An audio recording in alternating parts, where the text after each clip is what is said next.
Welcome to Money Chat Today with your hosts Larry Steinhaus and Rick Lee. From the School of Hard Knocks, they present with years of knowledge on how to help you make more money and how to keep it. Hi, I'm Larry Steinhaus. And I'm Rick Lee. Welcome to Money Chat Today. This is a show where we help people make more money and help them keep it. That's right. And today we have a special guest. Our special guest today is Phil Falcone. And he is the author of a book called Addicted to Real Estate, Why I Can't Stop and Why You Should Start. Tell you a little bit about Phil. Phil is a Philadelphia area full-time real estate investor who started in the business at the age of 23. His portfolio includes commercial offices, apartment buildings, and residential homes. As the owner of Falcone Real Estate Holding Corporation, he prides himself on his non-stop real estate focus and determination, his ability to be a great professional speaker, and on his fun, outside-the-box approach to real estate. Phil actually considers himself an addict. From the first investment property over 20 years ago to his relentless search for the next great deal, Phil Falcone is a non-stop real estate investing machine. Phil tells people that sometimes addiction is a very good thing. In his book, Phil will show you how to achieve amazing success as a real estate investor and as an addict. The book and Phil are both funny, frank, and informative. Here to tell us more about his book and his addiction is Phil Falcone. Welcome, Phil. Welcome. Hey, thank you very much. Nice to have you on the show. Glad to have you today. I just love to listen to people talk about me. Can't get enough of it. So you're not shy, right? Come on. That's good. So you got to tell me. I mean, I'm fascinated by just the concept that you say that you're addicted to real estate. Tell me what that means. I fell in love with the concept of real estate as a teenager.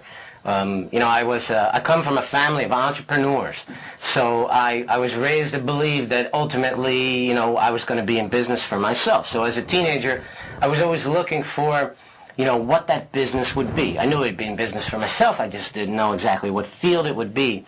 And I worked for a guy when I was 17 years old, and he owned one piece of real estate. And we used to spend a lot of time in the car together. And he would explain to me the concept of the business and how it all worked.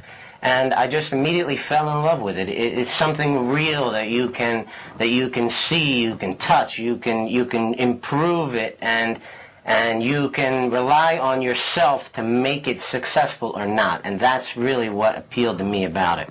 That's really cool. I mean, everybody talks about being an addict, and we mentioned in your bio that being an addict is not such a great idea. But in your case, it actually seems to be working for you.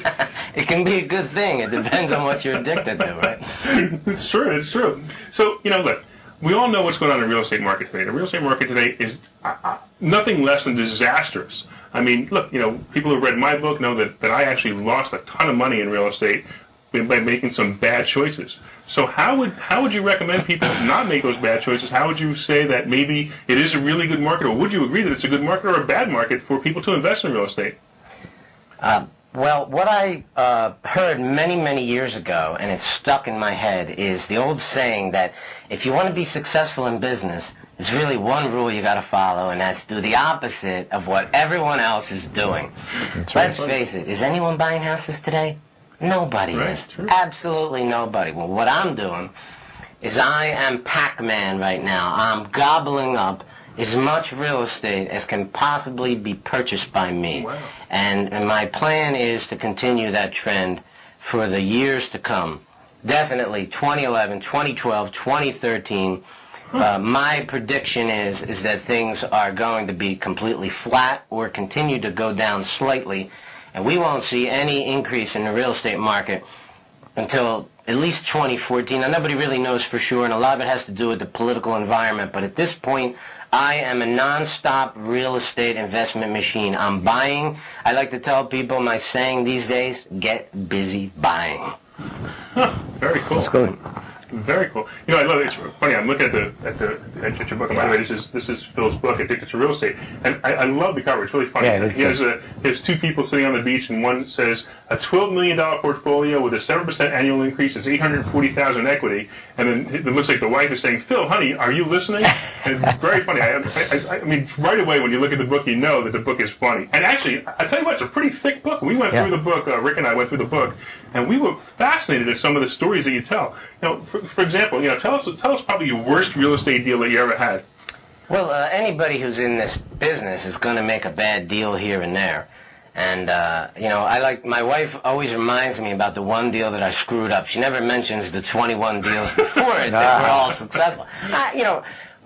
All of us real estate investors make mistakes. I mean, I wrote about my mistakes in this book in great detail because you can learn as much from me about the mistakes that I've made that you can from the successes. One deal in particular, which there's the biggest chapter in the book, is called the 1600 building. I don't necessarily call it a mistake, but I came dangerously close to losing everything I had. Wow. Just like you were, Frank, in your book about what happened to you, I explain it in great detail in my book how I became almost obsessed with the purchase of this massive building. Make a long story short, in March of 2008, I was scheduled to settle in this building. It was a $4.2 million investment for which I had signed on the dotted line for all of it. I was scheduled to open in November of '08, which, talk about bad timing. It would have been a disaster. In case you've forgotten, November of '08 is when we first heard stories like worst economy in 75 years. I was scheduled to open my doors that month with a loss of $1,000 a day the day I opened. Oh, that's not something to look forward to. Right, and you got to read the story to understand what happened, but I got lucky. I dodged a bullet. But, lessons learned in life. Maybe somebody up there likes me. I don't know. Sounds like you made some good choices. So what is your best deal? Well, the best deal that I've made, I also wrote a very thick chapter about it. It's called Executech Suites. It's a office building in Huntington Valley with 47 offices in it. I bought it for $2.1 million. Great story. I bought a $2.1 million building with $10,000 in the bank. If you want to read about how that can be done, you got to pick up a copy of my book and read it because it's too complicated to explain here. But that particular decision, I took a big chance on that building, and it has been feeding my family ever since. Wow. So it's fantastic. When I tell people I'm addicted to real estate, I mean when I go to a building like Executech Suites, it's not just a building for me. To me, it represents the smartest decision I ever made in my life. It represents a business and a piece of real estate that has been feeding my family for over 5 years. Wow. And I literally have personal feelings for that building. It's my sweetheart. I walk up and down the hallways and I see a mark on the wall. I got to get rid of that mark. I can't have my girl, my sweetheart walking around with a blemish on it. So when you have that kind of attitude, when you feel like you really love a piece of real estate, you love a business, maybe that has a lot to do with the success that I've had with it. So tell me a little bit about how, look, in this market, people can't even get mortgages. Mm-hmm. How are you financing these deals? I am doing almost everything, 100% what I call creative financing. I am doing a combination of the various things. Forget banks. Banks are done. The conventional way that most people would figure they would buy a piece of real estate is you put 20% down, you go get a loan from a bank for 80%. Forget it. Conventional deals are dead. If you haven't heard that before, you just heard it now. It's official. They're dead. I don't bother even calling banks anymore. There are a number of ways an individual can buy a house today without the support of a bank.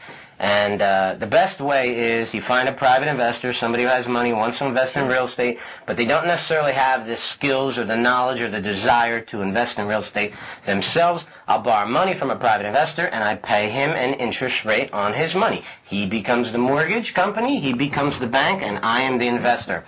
Other ways are seller financing. There are a world of people out there today who want to sell their houses, and many of them are owned free and clear. How many people do you think in this world today, let's take the Philadelphia area, take a guess, how many people do you think own their homes free and clear in the Philadelphia area? Wow, I wouldn't even... Probably hundreds of thousands. Okay. Well, in a percentage-wise, do you have an idea? I would say 5 or 10%. That's actually 28%. Wow. Which means that's almost 1/3. That means one of every 3 houses you look at, the people own it free and clear. If someone owns their home free and clear, you simply say, I'd like to buy your house, but I can't get a mortgage right now, so would you be the mortgage company for me? And you structure the terms and the price according to the 2 parties involved, myself and the seller, and you figure out a way to get it done by doing seller financing. There's other complicated techniques today that I'm using called subject to, where I'm taking over the terms of their existing mortgage, subject to whatever the terms of that mortgage are. And I basically buy their house with the current mortgage in place, and I make payments on their mortgage. So that's just some of the ideas that I'm using today. How many banks would let you do a subject to? Well, I'm glad you asked that question, because anytime I bring up the phrase subject to, people go, but, what about the due on sale clause that's in every mortgage? Okay, think of it like this. The mortgage companies, the banks, they do not like it. They do not like subject to, but it's a legal strategy, right? So what happens when they find out that the house has been sold subject to mortgage? Well, they could foreclose on me, but if I'm making payments, they don't have the right. They'd have to actually stop accepting my payments, which would then take 8 or 9 months before they could even get me to a sheriff's sale, right? And quite frankly, with all the problems banks are having today, they're just not doing it. They're not doing it. Makes sense to me, actually, yeah. As long as they're getting paid, do they really care where the check is coming from? They're not happy about it, but it's a little used strategy that very few people know about. So, you know, I have not heard of a single, I've heard of a single case, but I don't have the proof that it's actually happened, that a bank has foreclosed on an individual paying that payment. They got too many problems that are of their own to worry about, let alone creating more. So you actually take the title into your name, but you keep the existing mortgage. Is that what you do? That's right. You buy the house with dirty title. Okay? When you normally buy a house, you buy the house free and clear of any encumbrances. But in the case of the subject to mortgage, you buy it free and clear with the exception of one mortgage. Now, the mortgage stays in the person's name, but I own the house. I have the deed. That's amazing. Now, it's happening. I'll tell you what, a lot of people think and they say to me, well, this can't be a legitimate strategy. Really? Look at the new HUD-1 that the government has sent out about 6 months ago, which is now the mandatory HUD-1 to be used. There's a line on there for subject to mortgages right on there. Really? Wow. It's government approved. I'll tell you, you know, as you know, I had a little history in investing in real estate. I never did anything that complicated. I'm amazed by how it actually works. It's great. But people today have no choice. Look, I want to buy real estate. I've already made that clear. But if a bank's not going to lend me money, what am I going to do? I'm going to find another way to get it done. I have to. I'm a full-time real estate investor. If I don't make real estate deals, I don't survive. I have to do it. And these strategies, while people are suspicious and cautious about it, I provide them a list of references. I'll tell you a real quick story about a subject to mortgage. I did a deal with a woman in Fishtown, and I did it in November of last year, November of 2010. She was very, very concerned about the subject to process. She made me promise her at settlement in November that I would pay off her loan in 6 months. Okay. And I really wanted her house, so I made the deal. Okay? I wanted to leave the financing in place, but I made the deal. She was delinquent on her mortgages, and I brought her mortgage current at settlement, and then have been making the payments on her mortgage. Okay. Great. Well, around the 5th month, which was just recently, I found a private investor to replace her mortgage, and I paid off her mortgage. And 3 days later, she called me up and she said, Phil, I want you to do something for me. I want you to forget what I said. Don't pay off the mortgage. I said, I'm sorry, it's too late. I promised you I would, and I did. What she didn't realize was by me making payments on her mortgage in her name, I was improving her credit. Of course, right. And after she saw me make 6 months or 5 months of payments, the fear went away, and she said, this is amazing. This guy's like going to, if I just leave it there long enough, this guy's going to bring me to an 800 score. Too late, I paid it off. So the downside, I'm sorry, Rick. No, I just said, how about that? That's an interesting story. Yeah, she now loves the subject. It's too late. It's too late. She doesn't have any more. So the downside would be for the person selling you the house, the downside, or the subject to, if you didn't pay their mortgage, their credit score could be hurt. That would be the downside. The upside is if you pay their mortgage and they haven't been paying their mortgage, they can increase their credit score. Now, what about the downside for you? I mean, obviously, the foreclosure issue, the subject to, if they sell the house, that the bank could come after you, that would be a downside for you. But are there any other downsides for you that are obvious? To me, it's simply a game of I can't get financing. Right. So if I can assume their financing for a while, it doesn't have to be forever. 4 or 5 years from now, when the environment changes, I'll refinance their mortgage. Okay? Right, sure. But for me, there's no downside because one of my biggest challenges is how do I get financing? Well, here's a great way to get financing. Just use the existing financing that's already in place. That's awesome. That's a fantastic idea. And there may be times where there's a lot of equity in the house where you give them a little bit of their equity up front. Yeah, usually what happens is, when I explained it today, I said, well, I bring in a private investor and buy the house for cash, or I'll take over the mortgage subject to, or I'll do seller financing. But the truth is, what really happens is I do a combination of these things. Right? Maybe I take over the subject to mortgage and I give them some cash. Or I take over subject to mortgage and I do a little seller financing. Sometimes I do all three. Okay. You become a deal engineer. You have to figure out a way to get it done because we can't get it done through the conventional means that were previously available to us. Now, in your book, which absolutely fascinated me, you talk a lot about the mindset. In fact, I actually bookmarked that chapter. Your book could also just be a book not just about real estate, but about success thinking. Would you tell us a little bit about the mindset of the successful real estate investor, how you think? Well, I'm a student of the game of life. That's the way I view it. I'm addicted to real estate, but I want to hang around with and get to know people who are successful. I want to spend as much time associating with individuals who are as successful or even more successful than me so that I can too become like those people. And if you don't have that kind of mindset, man, that's where you got to start before you talk about any of this other stuff. Makes sense, absolutely. I actually heard the theory of association when I was around 25 years old. And if you haven't heard it, it's a really simple theory. You become the average of the 5 people that you associate with. And so you want to try to associate with successful people who are doing things you want to be doing, who are going in places you want to be going. And you also have to disassociate with people in your life who are having a negative effect on you. Absolutely. So the first thing I did at 25 is I disassociated with everybody I knew. All I had to. None of them were doing anything. And then I decided, well, maybe one of my friends was marginally acceptable, so I called him up and I started to associate with him. And he had a friend who was having some marginal success, and I called him up and told him I wanted to associate with him. So I got myself to have 2 friends at this point, and me and these 2 guys, we spent a lot of time together, and one of them was a realtor who taught me a no-money-down technique, which I document in my book, which I later coined the phrase the all-money-down technique, and I used this technique that my friend's friend taught me to buy dozens and dozens of houses with essentially no money down. And that was so I heard this theory of association. Then I changed my friends. Then something happened to me where I learned a technique which catapulted my life, not only emotionally but financially, to improve like a rocket ship. So I can literally look back at my life, one idea, the theory of association, which changed my life forever. So I'm a big, big believer in, your mindset has everything to do with your success. That's true.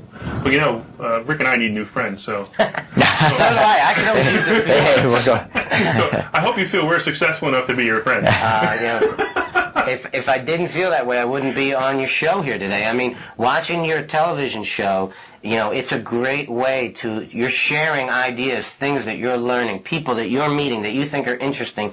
You're sharing that with your audience, and that's tremendous. And it's one of the reasons that I have my own show as well. It's called Addicted to Real Estate TV. You can check it out at addicted2realestate.com with the number 2. And I do the same thing. Every time I learn something new, I can't wait to share it with people. Yeah, I've seen some of your episodes. They're actually very good, and actually I want to talk about that. So tell us a little bit about your website. You have that. You have you have a subscription service too, where they can sign up and they can actually get the videos once a week. Is that correct? Yeah, my website addicted2realestate.com has a lot of information for people who are interested in being real estate investors.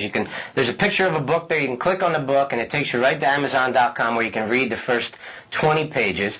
And there's a video there. You can watch some of the TV shows that I've done. You can also check out the blogs. And if you put in your name and email address, you get a free subscription to my TV show. If you're interested in learning about real estate investing, some of the techniques that we've touched on today, you definitely want to put your name and your email address in there. And I promise people I don't spam them. I send out a show about once a week, just like you do, about once a week. Yeah, exactly. Absolutely. And like I said, I've seen the show, and I have to admit, it's very, very good. I also have to absolutely recommend the book. The book is awesome. It's really well written, and Extremely well. And we were talking before. It didn't take you very long to write it, which surprises me too. So you must have been at that typewriter all day long, or the word processor all day long. Well, actually, I didn't write the book. What I did is I talked it. Oh, there you go. Okay. Well, I used the program Dragon Naturally Speaking. Oh, okay. So That's a good tip for people who want to write a book. So I sat in front of my computer with a microphone, and I talked to my computer for as many hours as it took to produce the book. And several times in the book, you'll hear my dog barking, which actually came out in the text. Just ignore that. It was my dog coming through the microphone. My kid came into my office, and I said, "Hey, what are you doing? Can't you see I'm writing a book right now?" So, I'm kidding. That stuff was edited out. But when you use Dragon Naturally Speaking, anything you say ends up in the text. So it's a great way to produce anything. If you need to write a lot for anything that you're doing, you definitely want to check out Dragon Naturally Speaking. Yeah. Now, one thing you mentioned in the book that just jumped off the page at me, you mentioned that every time you deviated from your strategy, you got popped. Yeah. And I've found that in my own life unfailingly. Every time I have a strategy for what I do, and every time I think, I'll do it a different way this time, bingo, I pay for it. So just like there's a mindset to real estate investing, you also have you go in with a set strategy, right? Most of the time. Well, you have to, like any business, Right. You need to figure out what you're going to do and then start doing it. And when you figure out something that works in real estate's really a simple business. Okay, people think it's complicated, but it won't take you that long to learn it. You dedicate yourself for a year or two, and you'll learn the business well enough that you can go out and do it and be successful at it. And when you come up with a formula that works, just do it over and over and over again. It becomes like a blueprint. Very cool. Actually, it's funny that you say that. I actually did the same thing. That's what happened to me. If you read in my book, I say I stopped following my own rules. I was investing in real estate for 20 years successfully. I stopped following the rules, and boom, I got hurt big time. So I agree. You have to have rules, and I notice in a lot of other things I do, I write the rules down that I have, and I look back and say, this is a mistake that I made. A certain checklist. Don't make that mistake again. And I'm wondering if you do the same type of thing. Well, you're not the only one that's happened to. I mean, I remember in 2005, I was the real estate expert. I was the real estate professional. But I would see people or meet them in different places, and they'd be telling me how much money they were making in Florida, and they were buying 20 houses at a time in Florida, for example. And I must admit, I was tempted to even follow. And then I'd have to stop and say, wait a minute, what am I doing? I'm the expert, not them. What am I following them for? But the truth is, it almost happened to me, too. I mean, if you read my book, I stayed up here, but I was buying very aggressive $4.2 million office buildings, losing $1,000 a day the day they opened. I almost got creamed. Of course, I didn't know that the economy was going to drop out the way that it did, and that would have been the doom of me had it happened. But yeah, I used to say when you had bought a house, if you were renting it, if the house property if the value of property went down, the rents went up, so you were always safe. I've never seen an economy like this where rents went down and house prices went down. That threw me for a loop, because I knew I was over leveraged in all my homes, but I also didn't realize that I thought the rent was safe. Yeah. But the rent was, 20, 30, 40% drops in rent, if you could rent them in some of the areas that I was in. So that was my mistake. And I'm really glad to have gotten to know you, because I won't make those mistakes again. And now that my credit's been hit by those mistakes, I'm going to learn some new strategies to invest in real estate and get back in. Well, people say to me all the time, I don't have any money to invest in real estate. You don't need money. That's right, you heard me. You don't need money. Right. And then they say, well, Phil, but I don't have any credit. You don't need credit. Right. I'm not doing any financing with a bank. Okay, now, if I were to call up a bank tomorrow and say I'm interested in buying a piece of real estate and I need a loan, first thing they'd say, send me all your tax returns, send me all of this, send me all of that, send me all of this. I'd send them all this stuff. And then, quite frankly, I think that they would just sit on it. They won't do anything with it. Because it's happened to me too many times in a row already. They sit on it for a couple of months. Well, we're reviewing it. Finally, you figure it out. They're not reviewing anything. They're not allowed to tell you. We're not lending money. So, you might have luck if you're dealing with your primary residence. You might even have luck if you're dealing with a secondary residence. But when you've got a lot of properties like I do, forget it. You're not bankable as far as the banks are concerned today. Well, Phil, it was great to have you on the show. And listen, If you want to find out more about Phil's website is at the link below us. And is there anything else that we should know before we go? Yeah, I'd just like to say, I'm involved in a lot of different things. I've got my book, I've got my web TV show. You can check out some of the stuff I'm doing at Addicted to Real Estate TV. And if you sign up for my web TV show, everything that I do, I make a video about. So if I'm publicly speaking anywhere, there's a video. I'm opening up a new business called Realty Mark, which is a real estate office on 309. It'll be opening in the month of June. And what township is that? That's in Montgomeryville. Montgomeryville, right. Pennsylvania. Right. Some rural audiences outside of Pennsylvania. Okay. Right. And what I'm going to be doing is it's $100 a month, and you get to keep 100% of your commission. It's the greatest deal realtors have ever had before them. And I'll be releasing videos about it. So if you'd like to learn more about it, just put your name and email address at Addicted to Real Estate TV, and I'll be sending you interesting things that you can learn about real estate and business in general. Wow, well, that's awesome. Yeah, this was amazing how much you've got going. Yeah, Fantastic. fantastic. There you go. Thanks again for being on our show, and that's it, folks. Thanks for watching, and we'll see you next time. Bye-bye. Bye. Thanks.